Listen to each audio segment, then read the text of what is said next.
गौ माता को पार्वती माता ने क्यों दिया था जूठन खाने का श्राप, जाने इसके पीछे का रहस्य। भारत में गाय को माता का स्थान प्राप्त है। पुराणों में गौ माता को साक्षात देवी की संज्ञा दी जाती है। माना जाता है कि कामधेनु का हर अंश मानव मात्र के लिए वरदान है।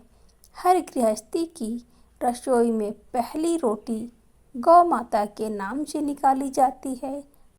दुख और सुख से जुड़ा कोई भी धार्मिक काम या फिर अनुष्ठान गौ माता का ग्रास निकाले बगैर पूरा नहीं होता।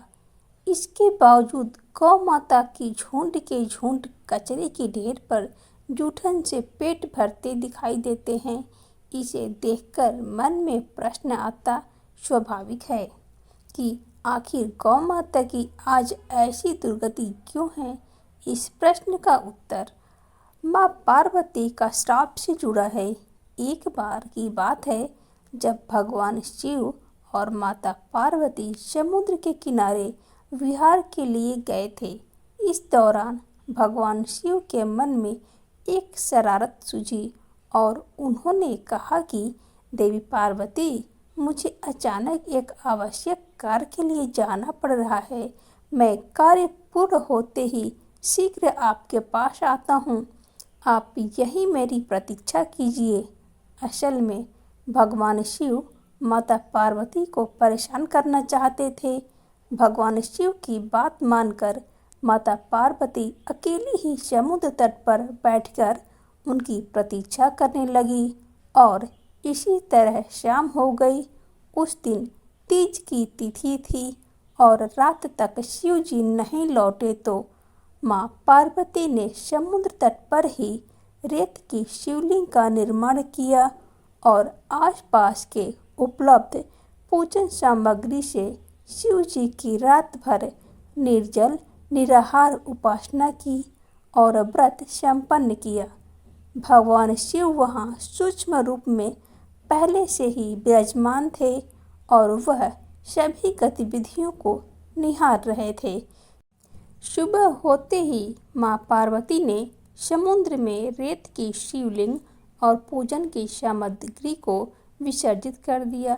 इसके थोड़ी ही देर बाद शिव जी प्रकट हो गए और बोले कि हे देवी पार्वती, आपने कल तीज की तिथि पर मेरा पूजन ही नहीं किया। पार्वती जी ने कहा कि भगवान, मैंने आपकी पूजा की है और अभी सामग्री विसर्जित की है। भगवान शिव अभी भी माँ पार्वती के साथ ठिठोली करना चाहते थे और बोले कि हे पार्वती, मुझे तो पूजा का कोई चिन्ह नहीं दिखाई दे रहा है। अगर आपने पूजा की है तो उसका प्रमाण दीजिए।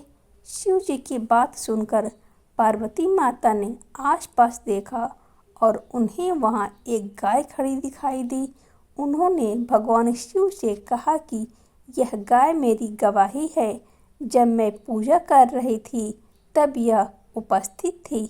भगवान शिव ने गाय से पूछा कि क्या पार्वती ने मेरी पूजा की है। गाय ने सिर हिला दिया। भगवान शिव ने कहा कि पार्वती, आप झूठ कह रही हैं। गाय ने तो गवाही नहीं दी। भगवान शिव के सामने स्वयं अकारण झूठा साबित होना माँ पार्वती जी को सहन नहीं हुआ और उन्होंने उसी वक्त गाय को श्राप दिया कि तू दिव्य जन्मा है, जगत कल्याण के लिए प्रकट हुई है, इसलिए जनहित के लिए तेरे गुण अथवत रहेंगे। किंतु तू जिस मुख से तुमने यही झूठी गवाही दी है उसे दंड भुगतना पड़ेगा। झूठ बोलने के कारण ही अब जूठन ही तेरा आहार होगा। इस तरह झूठ बोलने से गौ माता का देवी पार्वती के क्रोध की भागीदारी बनी और आज तक उसकी संतानें अच्छा भोजन प्राप्त होने के बावजूद भी जूठन ही खाती हैं। दोस्तों, आपको यह कहानी कैसी लगी हमें कमेंट में ज़रूर बताइएगा और हमारे चैनल को सब्सक्राइब कीजिए। कहानी को लाइक शेयर कीजिएगा। आपकी सपोर्ट हमारे लिए बहुत ज़रूरी है। धन्यवाद।